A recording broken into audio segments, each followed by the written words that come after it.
നമ്മുടെ കൂടെ ഇപ്പോൾ ഉള്ളത് പ്രിയപ്പെട്ട ഡോക്ടർ സൗമ്യ സരിനാണ്. എങ്ങനെയുണ്ട് ഇത്തവണത്തെ പുസ്തകോത്സവം? ഇത്തവണ ഞാൻ പ്രവാസി ആയതിനു ശേഷം രണ്ടാമത്തെ പുസ്തകോത്സവമാണ്. രണ്ടാമത്തെ പുസ്തകം റിലീസ് ചെയ്യാണ്. അതിന്റെ ഒരു സന്തോഷമുണ്ട്. പുസ്തകത്തിന്റെ പേര്? ഞാൻ കഴിഞ്ഞ തവണയും ഇത്തവണയും കുട്ടികളുടെ ആരോഗ്യമായിട്ട്, കുട്ടികളുടെ ഡോക്ടർ ആയതുകൊണ്ട് തന്നെ അതുമായിട്ട് ബന്ധപ്പെട്ടിട്ടുള്ളതാണ് എന്റെ വിഷയം. കഴിഞ്ഞ തവണ കുറച്ച് വലിയ കുട്ടികളുടെ ആരോഗ്യമായിരുന്നു. ഇത്തവണ വളരെ ചെറിയ കുട്ടികൾ, ന്യൂ ബോൺ ബേബീസും, നമ്മുടെ ഒരു ഗർഭകാലം, പ്രസവം, പിന്നെ ആദ്യത്തെ ഒരു 6 മാസം.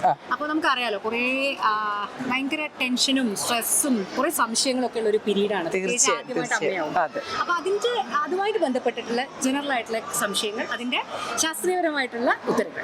ഇതിപ്പോ നമ്മള് 44ാമത് പുസ്തകോത്സവമാണ് നമ്മളിപ്പോൾ ആഘോഷിക്കുന്നത്. കുറെ വർഷങ്ങളായി ഇത് കണ്ടുകൊണ്ടിരിക്കുന്ന ഒരു വ്യക്തി എന്ന നിലയിലും ഒരു എഴുത്തുകാരി എന്ന നിലയിലും ഈ വർഷത്തെ പുസ്തകോത്സവത്തിനെ എങ്ങനെ നോക്കി കാണുന്നു? പുസ്തകോത്സവം ഞങ്ങൾക്ക് എന്നെ സംബന്ധിച്ച് വ്യക്തിപരമായിട്ട് ചോദിക്കുകയാണെങ്കിൽ ഇത് പ്രധാനമായിട്ട് അപ്പോൾ ഇത് കണ്ടില്ലേ, നമുക്ക് ഒന്ന് ഒത്തൊരുമിക്കാനും അല്ലെങ്കിൽ കുറെ സംസാരിക്കാൻ, കുറെ ചിരിക്കാൻ. അപ്പോൾ അതൊരു റീയൂണിയൻ ആണ്.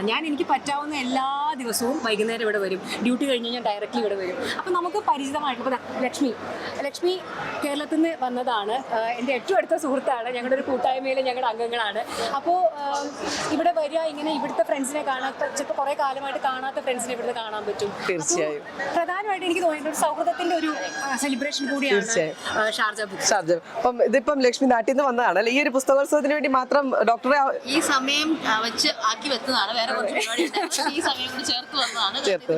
ലക്ഷ്മിക്ക് 100 തിരക്കുള്ള ആളാണ്. അപ്പൊ ഇത് കൂടി കുത്തിക്കയറ്റി അതിനിടയ്ക്ക് ഇത് ഓടി വന്നപ്പോ ശരിക്കും പറഞ്ഞ തീർച്ചയായും ഈ ഒരു പ്ലാറ്റ്ഫോം എന്ന് പറയുന്നത് അക്ഷരങ്ങളെ സ്നേഹിക്കുന്നവരുടെ അല്ലെ വായനയെ സ്നേഹിക്കുന്നവർ ഒരു കൂട്ടായ്മ എന്നതിലുപരി ഒരു സൗഹൃദം അല്ലെ, കുറെ അധികം ചിന്തകൾ കടന്നു വരുന്ന, നമുക്ക് കുറെ സംസാരിക്കാൻ, കുറെ ചിരിക്കാൻ, കുറെ കാര്യങ്ങൾ ഡിസ്കസ് ചെയ്യാൻ. പിന്നെ ഇവിടെ കുറച്ച് ബുക്കുകളുടെ ഇപ്പൊ പല ജേണലുള്ള ബുക്കുകളല്ലേ, അവർ സംസാരിക്കുമ്പോൾ നമുക്ക് കുറെ കാര്യങ്ങൾ ഇവിടെ വെറുതെ ഇരുന്നാൽ തന്നെ നമുക്ക് കുറെ കാര്യങ്ങൾ മനസ്സിലാക്കാനും അല്ലെങ്കിൽ കുറെ പുതിയ ചിന്തകളും.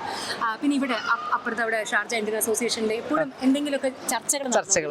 ഇതെല്ലാം ഒരു തോട്ട് പ്രൊവോക്കിംഗ് ആയിട്ടുള്ള കാര്യങ്ങളാണ്. സൗഹൃദം മാത്രമല്ല, അതിന്റെ വേറൊരു ഇന്റലക്ച്വൽ ആയിട്ട് ഒരു സൈഡ് കൂടി ഇതിനുണ്ട്. അതായത് സൗഹൃദം പൂക്കുന്ന, ചിന്തകൾ പൂക്കുന്ന അല്ലെ, തളുക്കുന്ന ഒരു മരച്ചില്ലയാണ് നമ്മുടെ ഈ ഒരു ഷാർജ പുസ്തകോത്സവം എന്ന് പറയുന്നത്. എന്തെങ്കിലുമൊക്കെ നമുക്ക് ഇന്നലെ മേതിൽ ദേവിക അവര് വന്നിട്ടുണ്ടായിരുന്നു. അവരുടെ അമ്മയുടെ ബുക്ക് റിലീസ് ഉണ്ട്. അപ്പൊ ഞാൻ അവിടെ, അപ്പൊ ഷാബു ആയിരുന്നു. അപ്പൊ ഞാൻ അവിടെ പോയി കുറച്ചു നേരം കേട്ടു.